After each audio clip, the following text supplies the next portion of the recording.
জয় বাবা ভোলেনাথ।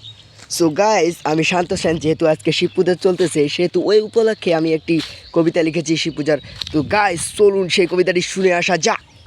সন্ধ্যা হওয়ার সাথে শিবের আরাধনা হয় রাতে, ভক্তের সংখ্যা গমাগম, ভগবান শিবের অনেক দম, দিতে পারেন বর ভক্ত তার অনেক নর, কাল ভৈরব যিনি ভগবান শিব তিনি, কাল রাত্রিতে পূজা নেন ভক্তের বাঞ্ছা পূরণ করে, অল্পতেই তুষ্ট তাই ভয় করে দুষ্টরাই, যত্ন নেন পশুর বধ করেন অসুর, বাঘের চামড়া পরে গঙ্গাকে জটায় ধরে, নৃত্য করে পাহাড় চূড়ায় নটরাজ নাম জানে সবাই, শিবরাত্রির রাত পাপীদের করে কাত, শিবরাত্রির রাত কালো সকলের লাগে ভালো, শুধু পাপীদের সেই কালো লাগে না কো ভালো, দেবতা তুমি মৃত্যুর আমরা তোমার পুত্তুর, মরার আগে বলে যাব তুমি শিব তুমি নটরাজ, তুমি আদি অনন্ত দেব,